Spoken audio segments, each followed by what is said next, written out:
오늘 말씀 같이 읽겠습니다. 오늘 말씀 창세기 3장 1절부터 12절까지의 말씀 같이 함께 한 절씩 교독하겠습니다. 창세기 3장 1절부터 12절까지의 말씀입니다.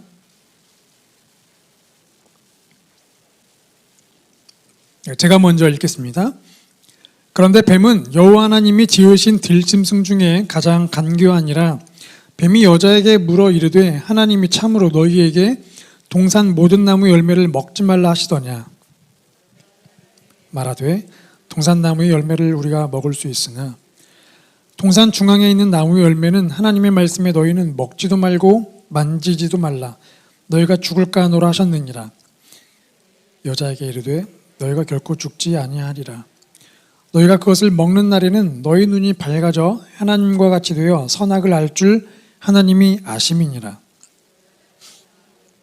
먹음직도 하고 보암직도 하고 지혜롭게 할 만큼 탐스럽기도 한 나무인지라. 여자가 그 열매를 따먹고 자기와 함께 있는 남편에게도 주매 그도 먹은지라. 이에 그들의 눈이 밝아져 자기들이 벗은 줄을 알고 무화과 나무 잎을 엮어 치마로 삼았더라. 바람이 불 때 동산에 거니시는 여호와 하나님의 소리를 듣고 아담과 그의 아내가 여호와 하나님의 낯을 피하여 동산나무 사이에 숨은지라. 여호와 하나님이 아담을 부르시며 그에게 이르시되 내가 어디 있느냐. 내가 동산에서 하나님의 소리를 듣고 내가 벗었으므로 두려워하여 숨었나이다.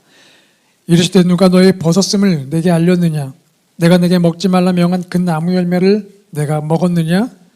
아담이 이르되 하나님이 주셔서 나와 함께 하신 여자 그가 그 나무 열매를 내게 주므로 내가 먹었나이다. 아멘. 네.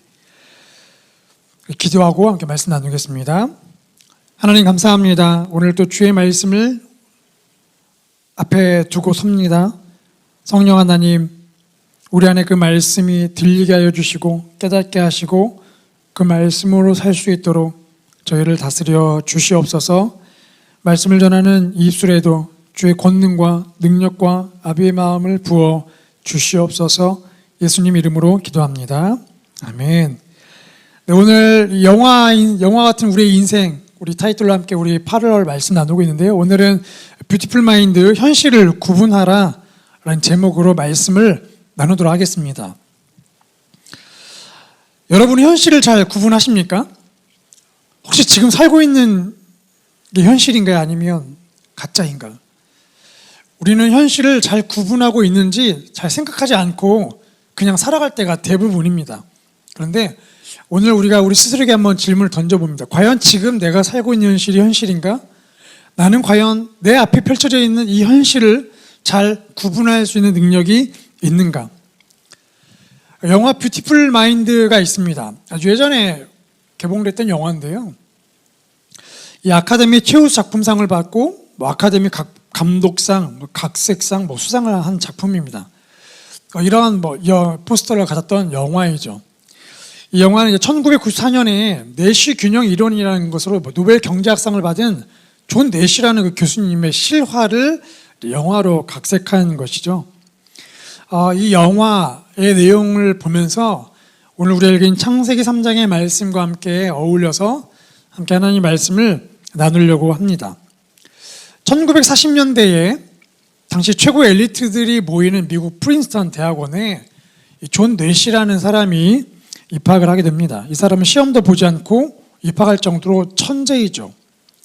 존 내시. 천재적인 머리에 이렇게 보면 외모도 얼마나 멋집니다. 외모도 훌륭하죠. 근데 그의 성격은 이상합니다.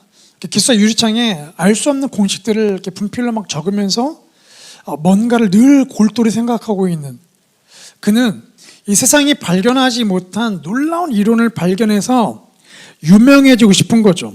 사람들에게 인정받고 싶어하는 그 인정의 욕구로 가득 찬 사람이었습니다. 또 그에게는 또 한 가지 특징이 있는데 그가 좀 성격이 좀 독특해요. 그러다 보니까 사람을 쉽게 사귀지를 못합니다. 그래서 그의 안에는 그 외로움이 있죠.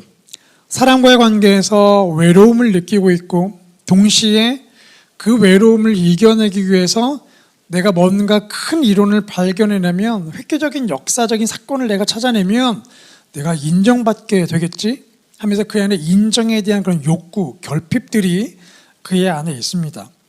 천재임에도 불구하고 그런 이 관계에 대한 결핍과 인정에 대한 결핍으로 병들어가고 있던 사람이었죠. 이 영화의 이런 이 첫 부분을 보면서 우리가 이렇게 보게 되는 것은 우리 누구나 현실을 향해서 이 현실을 혼동하게 하는 목마름이 있다는 것입니다. 현실을 구분하지 못하게 하는 그런 목마름이 있다는 것이죠. 오늘 본문에도 그렇습니다. 우리가 잘 알고 있는 그 첫 번째 인간이 저지른 이 범죄 사건이죠. 이 사건 현장도 이렇게 잘 뜯어보면 그 안에 현실을 혼동하게 하는 목마름이 있는 것을 발견하게 됩니다. 우리 1절부터 3절까지 말씀을 같이 읽겠습니다. 시작. 그런데 뱀은 여호와 하나님이 지으신 들짐승 중에 가장 간교하니라. 뱀이 여자에게 물어 이르되 하나님이 참으로 너희에게 동산 모든 나무 열매를 먹지 말라 하시더냐. 여자가 뱀에게 말하되 동산 나무 열매를 우리가 먹을 수 있으나 동산 중앙에 있는 나무 열매는 하나님의 말씀에 너희는 먹지도 말고 만지지도 말라. 너희가 죽을까 하노라 하셨느니라. 네. 뱀이 하와에게 질문하죠. 하나님께서 정말 너에게 동산 중앙에 있는 모든 나무 열매를 먹지 말라고 했느냐? 라고 이야기합니다. 아마도 이 뱀이 이 질문을 왜 했을까? 하와로 하여금 부족함이 있는 존재라는 것을 좀 깨닫게 하고 있는 거죠. 아마 이 질문을 듣기 전까지 하와는 자기가 부족한 존재라는 걸 아마 몰랐을 겁니다. 동산에 있는 모든 것들을 먹으면서 동산을 아담과 함께 다스리고 있었거든요. 얼마나 행복한 삶입니까? 근데 이 뱀의 이 질문을 듣고 나서 갑자기 그의 머릿속에 아니네, 먹을 수 없는 게 한 가지가 있구나. 갑자기 그 안에 보지 못했던 한 가지 한계점을 보게 됩니다. 다 먹을 수 있는 게 아니었네 라는 것이죠. 저거 하나를 먹으면 안 되는 거였구나. 선악을 알게 하는 나무의 열매를 왜 하나님께서 만드셨을까? 그것은 창조주와 피조물에 대한 구분점입니다. 아마도 아담과 하와가 동산을 다니면서 그 동산 중앙에 있는 저 선악을 알게 하는 나무를 볼 때마다 하나님이 저거 먹지 말라고 했지. 맞아, 우리 위에는 하나님이 계셔. 우리는 모든 것을 다 할 수 있지만 그러나 전능하진 않아. 우리 위에는 하나님이 계셔. 우리는 피조물이야. 이것을 깨닫게 되는 거죠. 그러니까 선악을 알게 하는 나무 열매는 인간의 자유를 제한하려고 만드신 게 아니라 우리 인간의 존재, 우리의 위치를 깨닫고 그 하나님 안에서 머물게 하는 안전장치였던 겁니다.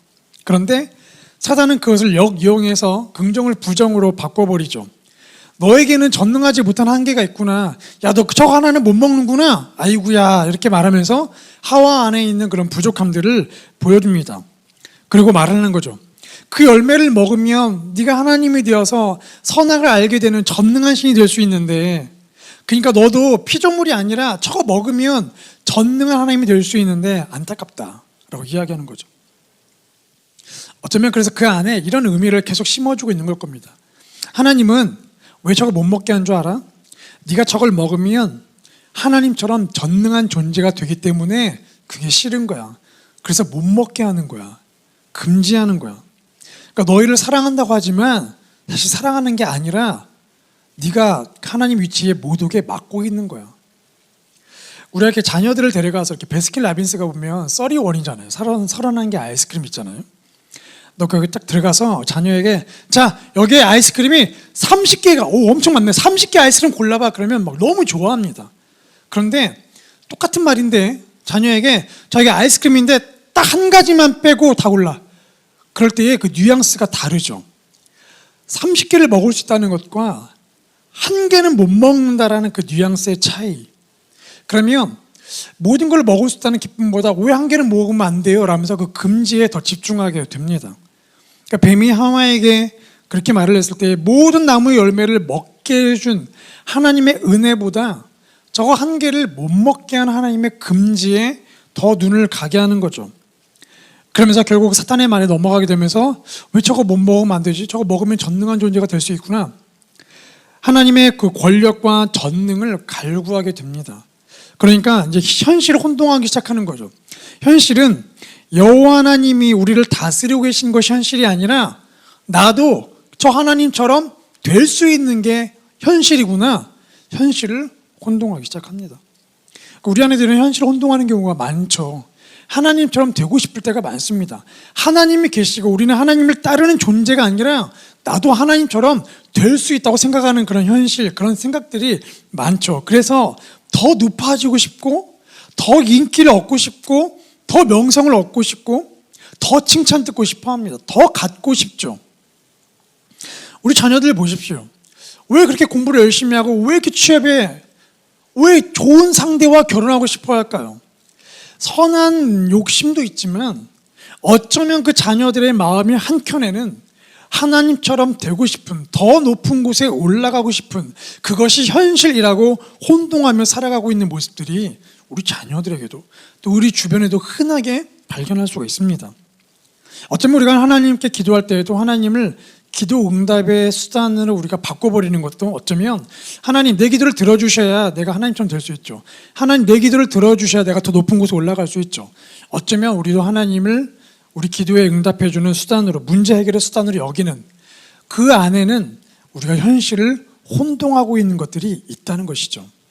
우리 안에는 현실을 혼동하게 하는 그런 목마름들이 여전히 지금도 존재하고 있습니다. 자, 그런 상황에서 이 영화의 장면을 보면 어느 날 이제 그런 외로움을 타고 있는 내쉬에게 찰스라는 룸메이트가 등장합니다. 이 룸메이트는 성격이 참 활발해요. 참 활달합니다. 그래서 이 내쉬가 고민하고 있으면 찰스가 다가와서 왜 그런 고민을 해? 야, 밖에 나가서 바람 쐬자. 활달하게 내쉬를 계속 끌고 다닙니다. 덕분에 내쉬가 그 외로움을 서서히 이기게 되죠. 결국은 이 150년 동안 경제학 이론에서 풀지 못했던 이 정설했던 아담 스미스의 이론을 뒤집어 엎는 이론을 발견하게 됩니다. 이 내시 균형 이론이죠. 그래서 그거를 단지 30페이지 정도 손으로 끄적끄적 해가지고 그걸 논문으로 써서 통과를 합니다. 그러면서 갑자기 일약 스타가 되죠. 제2의 아인슈타인이 등장했다. 그러면서 그가 원하던 그 국방연구소에 들어가게 되고 MIT의 젊은 교수가 됩니다. 그러면서 이 최고의 전성기 이루게 되죠. 드디어 그는 친구를 만났고 외로움도 해결됐고 인정받고 싶은 그 욕구도 충족이 되었습니다. 그렇게 잘 나가던 어느 날 미국 국방성에서 연락이 오는 거예요. 소련 암호를 지금 도저히 못 풀고 있다. 컴퓨터도 풀지 못하고 있다. 그래서 제발 풀어달라. 그래서 존 내신이 숫자에 아주 명확한 천재적인 감각이 있기 때문에 그 앞에 있는 암호문을 보자마자 바로 풀어내버립니다. 컴퓨터가 풀지 못한 것을 풀어내죠. 그래서 갑자기 또 이 국가적인 인재로 등극하게 됩니다. 정말 전성기를 찍고 있는 거죠. 그리고 나서 이제 그에게 미국 정보요원, 파처라는 정보요원이 다가와서 이런 제안을 하죠. 국방부 비밀 업무가 있는데 이 전기 간행물 잡지나 신문이나 이 간행물 속에 소련 암호가 있다. 그래서 그 암호를 해독하는 임무를 좀 맡아달라. 그래서 암호를 해독하면 그 해독한 암호를 적어서 우편물에 넣어서 우리한테 보내줘라. 그런 임무를 받게 됩니다. 이 자신이 더 존재감이 있고 국가에서 인재가 되어가는 그 기쁨에 이 가득 찬 나머지 그 임무를 받아들이게 되죠. 그리고 그 임무를 계속 비밀리에 수행을 합니다. 그러다가 이제 점점 그 일을 맡으면서 이제 소련 첩보원들이 자신을 뒤쫓고 있다는 것을 자꾸 느끼게 되는 거예요. 그래서 자꾸 불안한 삶을 살게 됩니다. 자, 그러다가 그런 내쉬의 이상한 면을 감지한 이제 아내가 그 모습을 보고 불안한 거죠. 내 남편이 이상해지기 시작했다. 그럼 결국 정신병원에 연락하게 되고 정신병원에 그가 이제 가게 되면서 충격적인 현실을 만나게 됩니다. 바로 자기의 절친인 찰스와 자기에게 왔던 정보요원 파처가 가상의 인물이었던 겁니다. 자기의 외로움, 스스로 이 현실에서 친구를 사귀는 것이 어렵자 자기도 모르게 스스로 망상 속에서 저 친구를 만들어낸 거예요. 그래서 저 친구와 절친이 되어서 자기가 해결하지 못하는 이 외부 세상으로 나갔던 것입니다. 또 지금도 충분히 국가의 중요한 인물로 인정받고 있음에도 불구하고 더 인정받고 싶은 그 결핍을 해결하고자 자기가 정보요원 파처를 가상의 인물을 또 만들어낸 거죠. 그리고 가상의 인물을 또 만들어낸 겁니다. 그래가지고 계속 끊임없이 자기 방 속에 갇혀서 모든 신문과 잡지 속에서 암호를 찾아내서 알 수 없는 주소지로 계속 보냈던 것이죠. 결국 그 현실을 깨닫고 나서 내시가 혼란에 빠지기 시작합니다. 진짜 현실은 무엇인가? 저 가상의 인물은 내 눈에 지금 보이고 있는데 사람들은 아무도 못 보고 있고, 그럼 무엇이 현실인가? 그의 삶이 혼란이 오기 시작하면서 삶이 무너지기 시작하죠. 그동안 쌓아왔던 명성도 무너지기 시작합니다. 아내와 관계도 깨지기 시작합니다. 이런 이 장면들을 보면서 이 스스로 목마름을 채우려고 하는 이런 방법들은 결국 충격적인 현실에 맞닥뜨리게 된다는 것이죠. 오늘 본문에도 보면 똑같은 내용의 이 모습들이 등장하고 있습니다. 우리 6절 말씀 같이 함께 읽겠습니다. 6절입니다. 시작.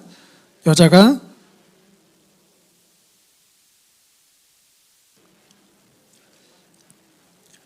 그 열매를 따먹고 자기와 함께 있는 남편에게도 주매 그도 먹은지라. 결국 하와가 뱀의 유혹에 넘어가죠. 그 열매를 보니까 평상시에는 몰랐는데 보니까 정말 지혜로워 보이고 먹음직스럽죠. 탐스럽기 시작합니다. 망상에 빠지기 시작하는 거죠. 결국은 자기 손으로 그 열매를 따버립니다. 먹고 아담에게도 주게 되죠. 현실을 바라보는 시각이 바뀐 겁니다. 내가 이제 하나님처럼 될 수 있겠구나. 이 한 번의 생각, 물론 한 번 그렇게 생각할 수 있죠. 근데 그 한 번의 생각이 점점 반복되다 보면 망상이 됩니다. 현실을 혼동하기 시작하죠. 현실을 오해합니다. 그러면 그것만 눈에 들어오죠. 그것만 꿈꾸게 됩니다. 그것만 기대하게 됩니다. 그것만 목매자기 시작하죠. 결국은 일을 저질러 버리게 됩니다.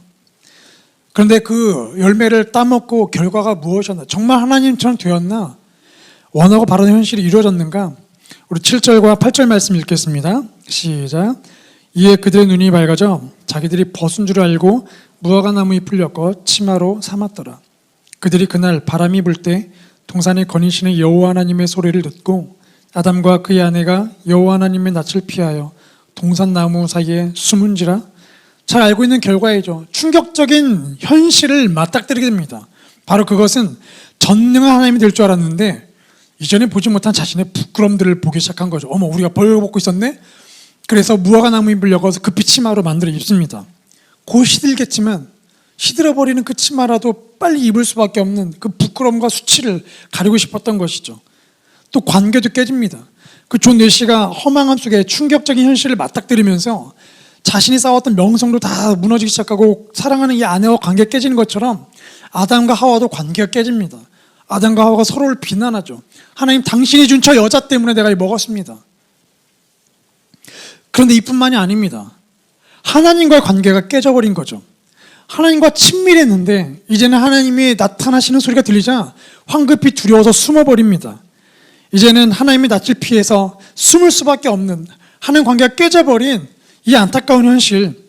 결국 목마름을 채우기 위해 스스로 이 한 행동은 전능한 존재가 되어버린 것이 아니라 전능하지 못한 열등한 존재로 추락해버린, 그리고 결국은 그 생각지도 못했던 현실을 맞닥뜨리면서 더 외로운 존재가 되어버린 것이죠. 영화의 장면을 보면 이 상황이 악화된 존 뇌시는 무엇이 현실인지 자꾸 혼란스럽습니다. 그때 또 이 정보원 파처가 또 등장하죠. 등장하면서 지금 급하다. 지금 네가 이럴 때가 아니다. 지금 비밀 창고를 만들어놨으니까 빨리 거기 가서 이 암호를 해독해야 한다. 가보니까 정말 비밀 창고에 모든 장비를 또 갖춰놓은 겁니다. 다시 또 그래, 이게 현실이었구나. 다시 또 가서 열심히 암호를 해독합니다. 그런 상황이 몇 번 반복되죠. 그러다가 결국 이게 진짜 망상이라는 것을 깨닫게 되는 계기가 오게 되는데 바로 아내이죠. 아내는 계속 좌절하는 이 존 뇌식에서 떠나지 않습니다. 그래서 계속 약을 챙겨주죠. 할 수 있다고 말을 합니다. 그 다시 한번 나중에 이 비밀 창고에 가서 남편이 살았던 현실을 보게 되면서 큰 충격에 빠지게 되죠. 그러면서 아내가 이렇게 얘기를 합니다. 현실을 구분하지 못하고 있는 남편의 손을 붙잡아서 자기 뺨에 갖다 대요. 그리고 말합니다. 그리고 나를 만져봐. 이게 현실이야. 이게 현실이라고. 그때서야 존 뇌시가 아내를 만지면서 아내의 존재를 느끼면서 이게 현실이고 저게 망상이었구나, 가짜였구나 깨닫기 시작합니다. 그때부터 이제 존 뇌시가 자신의 현실을 받아들이기 시작하죠. 저건 망상이라는 걸 받아들이기 시작합니다. 이후에도 계속 등장하긴 하는데 이제는 그것을 봐도 그냥 무시하기 시작하죠. 결국 자신을 믿고 사랑해주는 아내가 있었기 때문에 현실을 구분할 수 있게 되고 진짜 현실에 다시 돌아올 수 있게 됐던 것입니다. 그렇습니다. 하나님의 이 아내의 사랑처럼 하나님의 사랑을 알 때에 우리가 현실을 구분할 수 있게 되더라는 것이죠. 우리 본문 16절, 우리 17절 말씀을 같이 읽겠습니다. 시작. 또 여자에게 이르시되 내가 내게 임신하는 고통을 크게 더하리니 내가 수고하고 자식을 낳을 것이며 너는 남편을 원하고 남편은 너를 다스릴 것이니라 하시고 아담에게 이르시되 내가 네 아내의 말을 듣고 내가 내게 먹지 말라는 나무 열매를 먹었은즉 땅은 너로 말미암아 저주를 받고 너는 평생에 수고하여야 그 소산을 먹으리라. 하나님께서 아담과 하와에게 벌을 주십니다. 그 열매를 따먹었기 때문에 넌 죽을 것이다. 그런데 아담에게는 평생 노동을 해야 하는 이 가장에 짊어져야 하는 이 책임을 부여하죠. 땀을 흘려야 그때서 비로소 네가 먹을 것을 얻어낼 것이다. 그래서 어쩌면 우리가 계속 땀을 흘리며 죽도록 일해야 가정을 먹여 살릴 수 있게 된 것이죠. 또 하와는 임신과 출산의 고통이 더할 거라고 합니다. 아마 그전에도 출산할 때 고통이 있었던 것 같아요. 근데 하나님께서 그 고통을 더하겠다고 말씀하시죠. 그래서 임신과 출산의 과정이 힘겨운 과정이 됩니다. 또 남편을 사모하죠. 남편의 권위에 복종하게 됩니다. 어쩌면 이 아담과 하와가 받아들여야 하는 이제 이 현실, 에덴 동산에서 쫓겨나는 이 현실은 정말 받아들이기 어렵고 너무나 혹독한 삶으로 보이죠. 그런데 하나님께서 감사하게도 이 심판과 벌로 끝내지 않으시죠. 우리 21절 말씀을 같이 읽겠습니다. 시작. 여호와 하나님이 아담과 그의 아내를 위하여 가죽 옷을 지어 입히시니라. 하나님께서 가죽 옷을 지어 입히셨죠. 아담과 하와가 무화과나무 잎을 엮어서 만들지만 금방 시들어버려서 계속 빨리빨리 치마를 만들 수 없지만 하나님께서 그 튼튼한 오래가는 가죽 옷을 지어서 입히셨다라고 말씀하십니다. 가죽 옷을 그냥 만든 게 아니라 지어서 입히셨다. 근데 가죽이 어디서 났을까요? 가축이죠. 그러니까 이 가죽을 얻기 위해서 하나님께서 어떤 가축을 죽이신 겁니다. 아담과 하와의 이 죄와 수치를 가리기 위해서 어떤 동물이 희생을 당하는 것이죠. 그리고 그 희생을 통해 하나님께서 가죽을 벗겨내서 가죽 옷을 손수 지어서 이 옷을 입히시고 아담과 하와의 죄와 수치를 가리신 겁니다. 그러니까 존 뇌시가 이 아내를 볼 때마다 현실을 구분할 수 있게 된 것처럼 아담과 하와도 그 가죽 옷을 볼 때마다 현실을 구분하게 되는 거죠. 아, 맞아. 진짜 현실은 내가 하나님처럼 되는 게 진짜 현실이 아니라 진짜 현실은 두 가지구나. 우리 인간은 하나님처럼 될 수 없는 피조물, 그리고 죄성을 가진 연약한 존재이구나. 이게 진짜 현실이구나. 두 번째 현실은 하나님은 전능하신데 그 전능하신 하나님이 나를 사랑하시기 때문에 내 죄를 용서해 주셨구나. 그 사랑의 하나님이 나를 다스린다는 것이 진짜 현실이구나. 아마 그 가죽 옷을 보면서 그 진짜 현실을 계속해서 구분하게 되었겠죠. 어쩌면 또다시 죄성이 올라올 때마다 가죽 옷을 보면서 그래, 나는 죄를 지어서 넘어지는 연약한 존재, 또 죄가 유혹이 오는구나. 하나님, 나를 도와주십시오. 다시 한번 가죽 옷을 지어 나를 입혀주십시오. 그렇게 현실을 구분하면서 살게 되었을 것입니다. 그래서 이 영화 제목 뷰티풀 마인드가 의미하는 건 이 현실을 구분하지 못하고는 저 남편을 감싸고 있는 저 아내의 아름다운 마음, 그게 바로 이 영화의 제목 뷰티풀 마인드이죠. 우리는 혼자 살아갈 수 있는 게 아니라 누군가 우리를 사랑해주는 그 아름다운 마음이 있을 때에 우리가 현실을 제대로 살아갈 수 있다는 것입니다. 마찬가지입니다. 우리를 향한 하나님의 그 아름다운 마음, 그 사랑의 마음이 있기 때문에 우리가 이 현실을 구분하며 살아갈 수 있다는 것이죠. 그 하나님의 사랑을 우리가 거절하는 순간 우리는 다시 잘못된 현실 속에 빠지게 되는, 현실을 혼동하게 되고 망각하며 살게 되는, 망상 속에 살게 되는 그런 존재가 될 수밖에 없다는 것입니다. 여러분, 하나님께서 가장 기뻐하실 때 가장 배합하는 존재가 있죠. 바로 사탄입니다. 아마 지금도 사탄은 그때 하와를 유혹했던 것처럼, 그리고 이 성경의 역사에서 끊임없이 인간을 유혹하고 넘어뜨렸던 것처럼 오늘 지금도 우리를 유혹합니다. 우리가 쉽게 넘어갈 수 있는, 우리에게 연약한 그 죄가 있는데 그 죄의 연약함들을 간교하게 유혹하면서 우리를 또 유혹하고 넘어뜨리게 하는 것이죠. 그리고 끊임없이 우리 현실을 왜곡시킵니다.